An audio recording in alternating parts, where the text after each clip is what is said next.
C'est ce qu'ils sont en train de vous faire au Congo. Ce sont les mêmes anglo-saxons qui mettent les Chinois devant, les Coréens devant, les Sud-Africains devant, les Italiens devant, tout ça.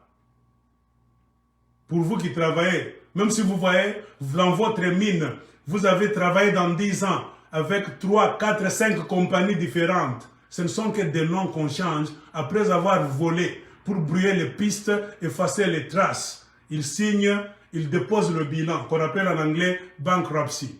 C'est-à-dire c'est fini. C'est pour rendre les choses très compliquées au moment des enquêtes. Qui a volé au Congo? Est-ce que c'est Anvil Mining? C'est ABC Trading? Ou bien c'est XXX Holding? Vous allez vous compliquer au milieu. Or, ce sont les mêmes personnes. Les anglo-saxons qui sont derrière, en train de fumer les cigares et de rigoler avec les Israéliens. C'est ce qu'est en train de vous faire le monsieur là. Comment est-ce que vous l'appelez? Dan Gettler.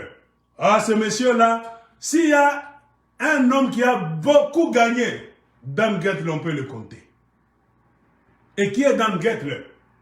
C'est un homme de service secret israélien, ce garçon-là. C'est la Mossad qu'il a envoyé là-bas. Et souvent pour fabriquer des mercenaires à partir d'une armée telle que l'armée rwandaise et ougandaise, c'est le gouvernement et les services secrets qui se mettent ensemble, qui signent un contrat de pourcentage. Comprenez pourquoi aux États-Unis, il y a maintenant des particuliers qui fabriquent des drones, qui fabriquent des chars de combat, qui fabriquent des machines de guerre. Une entreprise particulière américaine privée fabrique des hélicoptères de guerre. Ils paient seulement les impôts au gouvernement. Et quand vous suivez toutes ces entreprises là-bas, c'est dans les mains des anciens militaires, les familles riches, les millionnaires. C'est dans cet état d'esprit là-bas, quand on vous parle de Clinton. Clinton aussi, c'est lui qui a commencé le mercenariat à l'anglo-saxon. C'est-à-dire légaliser le système de mercenariat au monde. C'est Bill Clinton. Le premier président américain a signé un contrat pour maintenir les Américains derrière et utiliser les armées d'autres nations. Quand vous lisez ce livre, Clinton Cash, l'argent de Clinton, vous allez comprendre les crimes de la famille Clinton. Ces gens-là, leur argent est sale. C'est l'argent du sang des gens du monde. Ils ont volé partout. Les Clinton ont volé partout. Si vous voulez, il y a ce qu'on appelle, il y a des chapitres. Hein. Ce n'est pas seulement au Congo. Ils ont volé au Congo, mais il y a des chapitres qui disent par exemple, The Lincoln Bedroom Goes Global. Global, c'est eux qui ont créé un système international, le Lincoln Bedroom. Ils ont créé une entreprise là-bas nommée Lincoln. The Transfer Builds Excellent Kazakh Adventure. Ils sont allés en Kazakhstan. Hillary's Reset, The Russian Uranium Deal. Hillary s'est retrouvé dans les deals de l'uranium en Russie. Indian Nukes. How to win a murder by changing Hillary's mind. Ils étaient dans le nucléaire des Indiens, la famille Clinton. The Clinton Blur. Bill and Hillary's Global Nexus of Philanthropy, Power and Profit. Ils ont mis en place leur entreprise, là, comment est-ce qu'ils appellent ça? Leur fondation.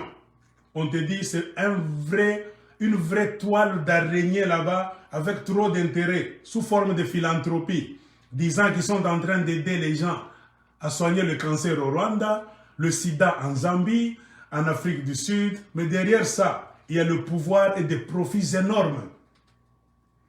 Donc des sociétés philanthropiques, mais qui financent les mercenaires rwandais et ougandais. Clinton Blur, The View of Foggy Button, Podium Economics. Donc si vous lisez beaucoup de choses, The Clintons do Africa, ils sont allés maintenant en Afrique. Quand vous lisez la page 119, parmi leurs aventures dans le monde, ils se sont rendus en Afrique. Donc quand vous lisez ici, le titre nous dit quoi? World Economics, l'économie des seigneurs de guerre.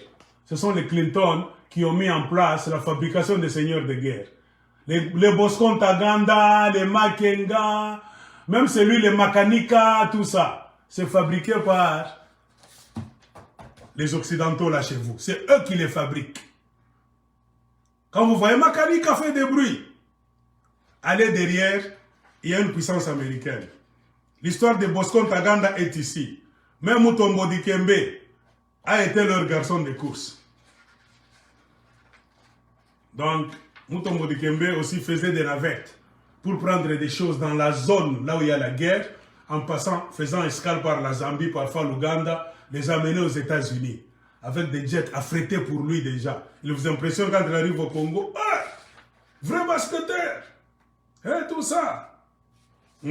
L'histoire de Mutombo Dikembe est ici, à l'intérieur. Si vous achetez ce livre, ils sont allés prendre de l'or d'une valeur de 20 millions de dollars américains.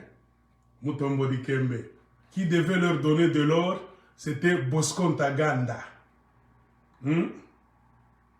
L'histoire est ici. Donc si vous voulez lire, informez-vous, chers Congolais. Vous allez connaître beaucoup d'histoires. Pour ceux qui nient, l'histoire de Mutombo Dikembe est ici. Ils étaient allés à Goma. Combien de kilos d'or? Tant que je lise. On leur a donné 10 millions cash pour transporter 4,5 tonnes d'or en dehors de la République démocratique du Congo. Qui a envoyé Mutombo Dikembe? C'est Hillary Clinton qui l'avait envoyé. Donc moi, je ne prêche pas dans le désert. Si vous voulez, je vais m'organiser pour vous montrer le nom de Mutombo Dikembe. C'est écrit quelque part ici. Et Bosco Ntaganda, c'est l'homme qu'ils allaient voir à Goma, dans une jet privée Gulfstream. Tout ça, c'est écrit là-bas. Alors, pour finir, donc, les histoires là-bas, je vous mets la main ici. Les Clinton, là où je bouge, le nom est là. Mutombo Dikembe. Si vous lisez très bien, vous allez voir les aventures. La famille Clinton a utilisé Mutombo Dikembe. C'est pour prendre combien? 4,5 tonnes, là où se trouve mon doigt. Ils sont allés au Congo pour prendre là où il y a mon doigt. 4,5 tonnes d'or. 4,5 tons of gold. Ils sont allés rencontrer qui devait donner cet or là-bas. Bosco Ntaganda. Là où je mets la main, mon doigt, là où je bouge. Regardez là-bas, là-haut, en bas. Bosco Ntaganda. C'est Bosco Ntaganda qui devait leur donner de l'or. D'une valeur de combien de dollars américains? Là où je mets la main en bas. Ici. 20 millions. 20 millions de dollars américains. En passant par l'Ouganda et le Rwanda, vous l'applaudissez, basketteur millionnaire. Il se tape de l'argent au détriment de ses frères congolais de qui vous connaissez en train d'égorger, vous applaudissez.